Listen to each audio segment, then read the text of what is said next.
मित्रों, ये जिंदगी क्या है? हालांकि जिंदगी को समझना इतना आसान नहीं है, और जिंदगी को यदि कोई समझता भी है तो सबके पहलू अलग अलग हैं। हम जिंदगी को कुछ और तरीके से देखेंगे, दूसरा किसी को कुछ और तरीके से देखेगा।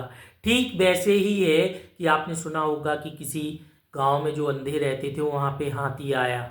तो जो हाथी आया तो वो अंधे देखने गए, तो किसी ने उसका पैर पकड़ा तो खंबे का बताया, किसी ने सूंड पकड़ी तो उसने बताया कि ये कोई डोरी टाइप की है, किसी ने कान पकड़ा तो वो जो सूपा होता है, सूप बोलते उसको, उस तरीके का बताया, पूंछ पकड़ के झाड़ू के तरीके का बताया। इस तरीके से उन्होंने इनकी व्याख्या की। ठीक है, ठीक ऐसे ही जिंदगी की व्याख्या भी अलग अलग होगी, लेकिन आपको अपने पहलू से उस जिंदगी को समझना है कि आखिर हमारा पहलू क्या है। जब आप उस तरीके से जिंदगी को समझेंगे तब यह जिंदगी आपके लिए हो गई, क्योंकि सभी के अलग अलग मायने होते हैं। हम आपसे कहें कि सर्दी में दो व्यक्तियों को हमने पहुंचाया, एक व्यक्ति को सर्दी लग गई, एक को नहीं लगी। क्यों? जिस तरीके से शरीर, हमारे फिंगरप्रिंट, सारी चीजें अलग होती हैं, ठीक वैसे ही जिंदगी के मायने अलग अलग होते हैं।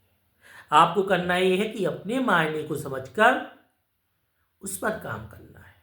जब आप उस पर काम करेंगे तो आप अपने तरीके से जिंदगी को समझेंगे, और जब आप जिंदगी को समझेंगे तो आप उसमें उतरेंगे, गुथेंगे, उसमें घुल जाएंगे। और जब आप उसमें घुल जाएंगे तो आप ठीक इस नेचर के जैसे हो जाएंगे, जैसे नदी बह रही है अनबरत, हवाएं चल रही हैं अनबरत, पानी गिरता है झरझर तरीके से, पत्तों की सरसराहट, रात को बोलता चातक पक्षी, ये सारी चीजें आपको अजीब अनुभव देंगी, मंत्रमुग्ध करने वाला, बशर्ते आप जिंदगी को अपने पहलू से देखें। इसलिए आपको कोशिश करना है कि हम जिंदगी को अपने पहलू से देखें।